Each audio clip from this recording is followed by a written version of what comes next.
इस वक्त Indian army chief और डिफेंस मिनिस्टर राजनाथ सिंह साहब 2 रोज़ा दौरे पर लद्दाख में मौजूद हैं। और ये याद रहे कि जो ही ये शख्सियात लद्दाख में दाखिल हुई थी, उधर कश्मीर के अंदर ड्रोन हमला हो गया था इंडियन एयरफोर्स की बेस के ऊपर। और अब ये इतलात आ रही हैं कि इंडिया ने 50,000 अपने मज़ीद फ़ौजी चीन वाले बॉर्डर पर भेज दिए हैं जनाब। 50,000 मज़ीद फ़ौजी। 2-4 दिन पहले ये शख्सियात अरुणाचल प्रदेश गई हुई थी, हमने आपको बताया था, और वहाँ पर नए रोड्स का इफ्तिताह किया था जो कि सरहदी इलाकों के साथ हैं, क्योंकि जंग कभी भी छिड़ सकती है ना। इसकी तो पूरी पॉसिबिलिटी मौजूद है कि चीन और इंडिया की जंग कभी भी छिड़ सकती है। तो 2-4 रोज़ पहले उधर गए हुए थे, अब लद्दाख में भेजे हुए हैं। और इसके बाद ये न्यूज़ आ रही है कि 50,000 मज़ीद फ़ौजी चीन वाले बॉर्डर के साथ डिप्लॉय कर दिए हैं। इससे टोटल जो तादाद है इंडियन ट्रूप्स की जो कि चीन के बॉर्डर पर डिप्लॉयड है इस वक्त, वो 2 लाख है। जहाँ पर कभी 25-30 हज़ार से ज़्यादा फ़ौजें नहीं हुआ करती थी, वहाँ पर 2 लाख फ़ौजें खड़ी हुई हैं। और ये बात याद रहे कि गुज़िश्ता साल जब ये गलवान का क्लैश हुआ था इंडिया और चीन के बीच, तब से लेकर अब तक इंडिया ने 40% अपनी फ़ौज बढ़ा दी हुई है चीन वाले बॉर्डर पर, 40%। लेकिन एक सस्पेंस है, इंडिया के तो 2 लाख फ़ौजी लगे हुए हैं, सबको पता है, आलमी मीडिया में भी ये चीज़ें रिपोर्ट हो गई हैं। लेकिन ये किसी को नहीं पता कि चीन ने कितनी फ़ौज लगा के रखी हुई है वहाँ पे। ये इंडिया को भी नहीं मालूम, क्योंकि चीन ने नंबर रिलीज़ नहीं किया हुआ। क्यों नहीं रिलीज़ किया हुआ चीन ने नंबर, इसके हवाले से हम आपको थोड़ी देर में बताते हैं, ब्रीफ करते हैं। लेकिन Chinese are very smart people, इसमें तो कोई शक नहीं है, मानना पड़ेगा कि ये बहुत ही एक शातिर किस्म के लोग हैं। लेकिन हम आपको ये बता दें कि आलमी मीडिया ये रिपोर्ट कर रहा है कि चीन ने कुछ महीने के अंदर अंदर लद्दाख के पास नए एयरफील्ड्स बनाए हैं, अंडरग्राउंड बंकर बनाए हैं, और वो भी बम प्रूफ। अपने जहाज़ों को महफूज रखने के लिए भी अंडरग्राउंड बंकर उन्होंने बनाए हुए हैं। इन्होंने rocket regiment, long range artillery, tanks, ये सारा कुछ ला के खड़ा कर दिया है। सारा सामान उधर उन्होंने जमा करके रखे हुए उन्होंने। इसके जवाब में इंडिया ने 50,000 मज़ीद अपनी फ़ौज लगा दी है जनाब वहाँ पर, जिससे अब इंडिया चीन बॉर्डर ऐसे ही वॉल्केनो की तरह सुलग रहा है जैसे इंडिया पाकिस्तान बॉर्डर है। कभी भी एक हल्का सा वाक़या, छोटी सी चिंगारी आग बन सकती है, क्योंकि लाखों की तादाद में फ़ौज दू बदू खड़ी हुई है आमने सामने, और भारी हथियार भी वहाँ पे आ चुके हैं। और हो ये रहा है कि ये जो 2 लाख फ़ौज लगाई गई है, इसमें से अक्सर फ़ौजी वो हैं जो कि पाकिस्तान वाले बॉर्डर से हटा के चीन वाले बॉर्डर पर डाले इंडिया ने। तो आप क्लियरली देख सकते हैं कि इस वक्त इंडिया किस किस्म का प्रेशर फेस कर रहा है चीन वाले बॉर्डर पर, कि अब पाकिस्तान वाली साइड से ट्रूप्स घटा के चीन वाली साइड पर रखे जा रहे हैं, चीज़ों को मैनेज किया जा रहा है। अब अगर जहाँ से फ़ौज घटाई है पाकिस्तानी वाली बॉर्डर से, वहाँ पर फ़र्ज़ करें कि पाकिस्तान दमादम मस्त कलंदर करता है, तो फिर क्या होगा? क्या दोबारा से चीन वाले बॉर्डर से ट्रूप्स हटा के और वहाँ पर सेम जगह पे लगा के रखे जाएंगे? ये तो फिर इंडियन ट्रूप्स फुटबॉल बन जाएंगे ना। वहाँ से चीन किक मारेगा तो उधर चले गए पाकिस्तान की तरफ, पाकिस्तान ने किक मारी तो उधर चले गए। ये तो कोई परमानेंट सोल्यूशन नहीं हुआ कि चीन से थ्रेट आया तो उधर लगा दी फ़ौज, पाकिस्तान से थ्रेट आया तो सेम फ़ौजी उधर लगा दिए ना। ये जो सारी एक्सरसाइज है ना कि फ़ौज कभी इधर से उधर लगाई जा रही है, सेम फ़ौजियों को कभी फिर चीन से पाकिस्तान की तरफ लगाया जा रहा है, ये सारी एक्सरसाइज फजूल है। दिस इज़ अटर नॉनसेंस, फजूल है और इसका कोई फ़ायदा है नहीं। चीन के ख़िलाफ़ देखें, ट्रूप्स की डिप्लॉयमेंट करना, फ़ौजी लगाना ऐसे ही है जैसे अपने पैर पे कुल्हाड़ी मारना। और जितना ज़्यादा फ़ौजें इंडिया चीन वाले बॉर्डर पर डिप्लॉय करता जाएगा, उतना ही जल्दी इंडिया डिफीट फेस कर सकता है। अभी हम एक बड़ी बात कर रहे हैं कि ऐसा क्यों है। इंडिया जितने ज़्यादा फ़ौजी लगाएगा उतना ही जल्दी उसको डिफीट होगी। हमने कुछ रोज़ कबल इस पे एक प्रोग्राम भी किया था, अगर आपको याद हो। हमने आपको बताया था कि 2015 से लेके चीनी क्या कर रहे हैं, ये लोग अपनी फ़ौजें कम करते जा रहे हैं। 2015 से लेके 2018-19 तक इन्होंने 3 लाख अपनी फ़ौज कम की हुई है। 3 लाख सोल्जर्स इन्होंने कम किए हुए हैं। क्यों भाई?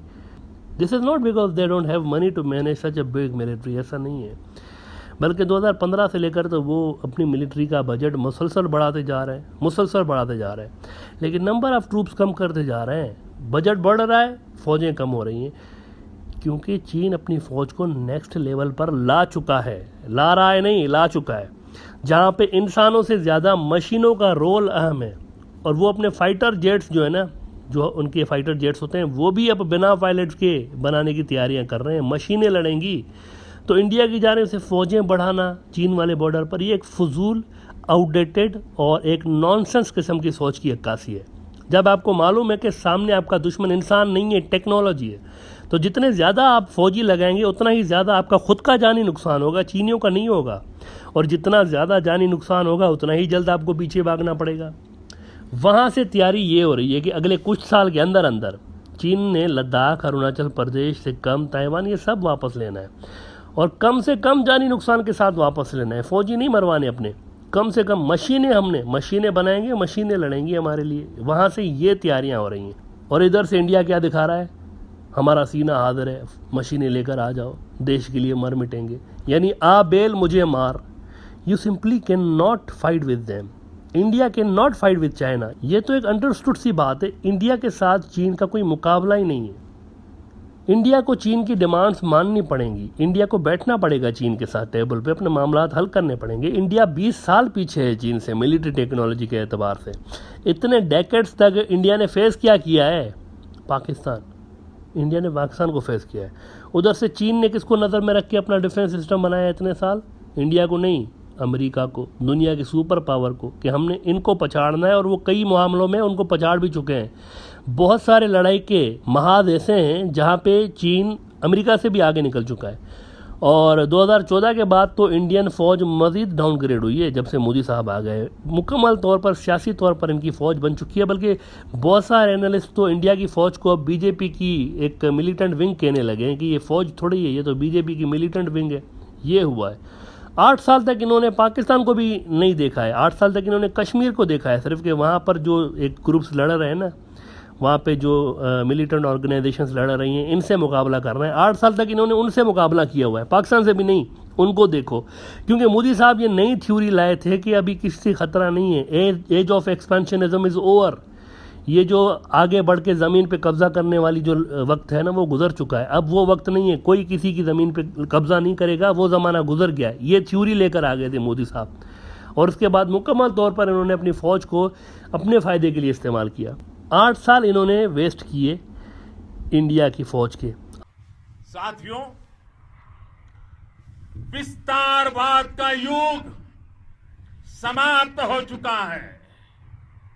ये युग विकासवाद का है। तेजी से बदलते हुए समय में विकासवाद ही प्रासंगिक है। विकासवाद के लिए ही अवसर है और विकासवाद ही भविष्य का आधार भी है। बीती शताब्दियों में विस्तारवाद ने ही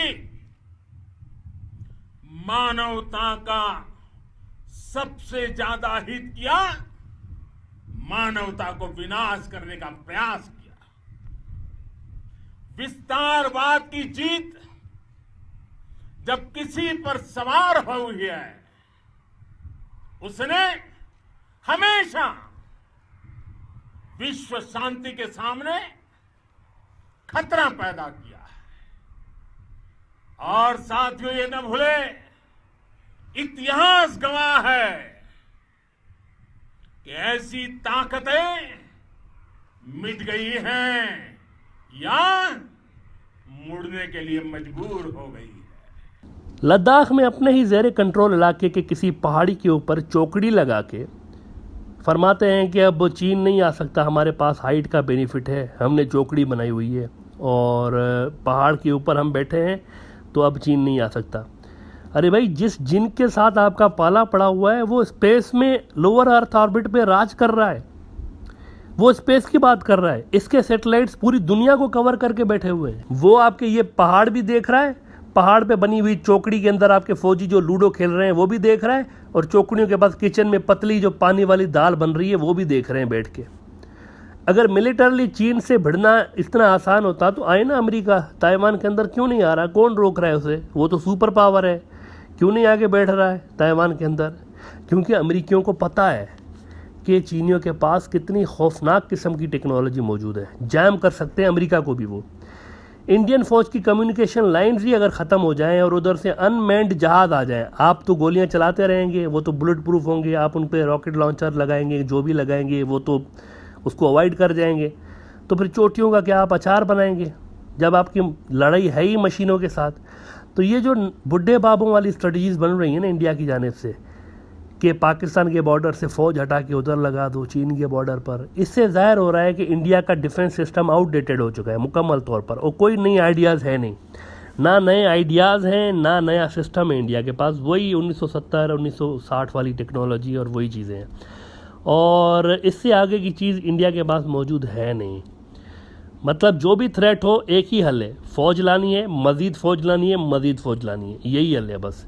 अब आप एक पाकिस्तान का एग्जाम्पल देख लें। आप इंडिया ने पाकिस्तान के ख़िलाफ़ ये जो कोल्ड स्टार डॉक्ट्राइन बनाई थी ना आज से 15-20 साल पहले, इसका भी जो बुनियादी ढांचा था ये भी नंबर ऑफ़ ट्रूप्स पे बेस करता था कि हम एक साथ बड़ी तादाद में फ़ौजी पाकिस्तान के अंदर घुसा देंगे और पाकिस्तान को 2 हिस्सों में बांट देंगे, क्योंकि हमारी फ़ौज की तादाद पाकिस्तान से ज़्यादा है, हमारे पास ज़्यादा नंबर ऑफ़ ट्रूप्स हैं, इसीलिए हम इनको ईज़िली रौंदते हुए पाकिस्तान को तोड़ के अंदर घुस सकते हैं। ये कोल्ड स्टार डॉक्ट्रिन सामने आई थी।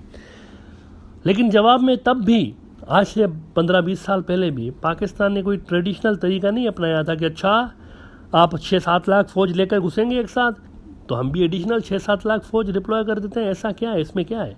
पाकिस्तान ने ये अप्रोच नहीं दिखाई दी। पाकिस्तान ने क्या किया था, दे simply created a small nuclear bombs जो कि सिर्फ 60-70 किलोमीटर के अंदर असर रखते हैं, और इनका डैमेज करने का जो इलाका है ना, जिस इलाके में डैमेज होनी है वो भी सिर्फ इतना ही है, बस 60-70 किलोमीटर, इससे आगे डैमेज नहीं होगा। और इनको कैरी करने के लिए ये जो अपनी स्क्रीन पे आप देख रहे हैं नसर मिसाइल ये बना डाला, जिसको दुनिया का कोई रडार सिस्टम डिटेक्ट नहीं कर सकता। सिर्फ 60-70 किलोमीटर की रेंज है, जहाँ गिरा वो 70 किलोमीटर का इलाका गया। और कोल्ड स्टार डॉक्ट्राइन का ये मैसेज भिजवाया था इंडिया को कि 5 नहीं आप 15 लाख फ़ौजें लेकर आ जाएं, हम खाली बटन दबाएंगे और सारे भाप बन के धुआं बन के उड़ जाएंगे, रहे नाम अल्लाह का। फिर अब ये पाकिस्तान का लेवल रहा है, आज से 10-12 साल पहले की बात है। लेकिन इंडिया में फिर भी इतना बड़ा सेटबैक मिला था, उसके बावजूद भी स्ट्रेटजी चेंज नहीं हुई, ट्रूप्स पे ही रिलाई किया गया, कोई नया तरीक़ेकार नहीं आया। इसके बावजूद भी फिर भी वही नंबर ऑफ़ ट्रूप्स बढ़ाने।